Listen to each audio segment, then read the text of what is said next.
ધોરાજીમાં 2 કલાકમાં 3 ઇંચ વરસાદથી જળબંબાકારની સ્થિતિ સર્જાઈ। ધોરાજીના નીચાણવાળા વિસ્તારોમાં પાણી ભરાઈ ગયા। ફરેણી રોડ વિસ્તારમાં પાણી ભરાતા લોકો પરેશાન થઈ ગયા। વરસાદી પાણી લોકોના ઘરોમાં પણ ફરી વળ્યા, જેના કારણે ઘર વકરી અનાજ પલળી ગયો।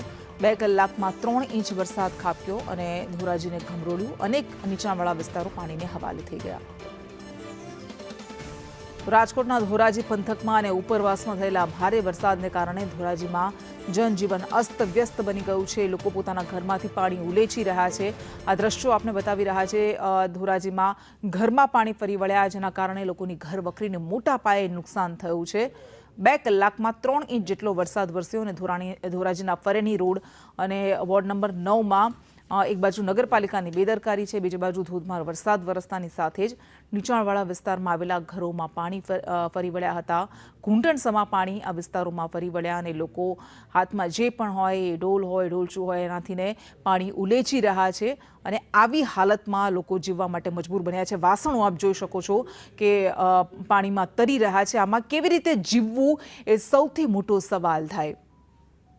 તો આ ફરેણી વિસ્તારના ઘરોના દ્રશ્યો છે। ધોરાજીમાં ઘર વખરી તરી રહી છે, મુશ્કેલી વધી ગઈ છે અને આમાં લોકો રસોઈ કેવી રીતે બનાવશે, જીવશે કેવી રીતે, એ સૌથી મોટો સવાલ છે, કારણ કે અન્ન આમાં પલળી ગયું છે, વાસણો આમાં તરી રહ્યા છે।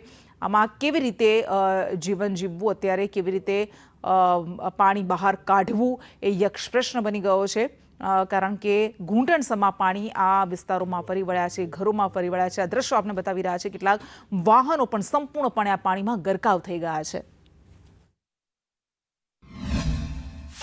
ફરેણી રોડ આ બુડી ગયું, બધું ભેંસ હતી બુડી ગઈ, નુકસાન થયું।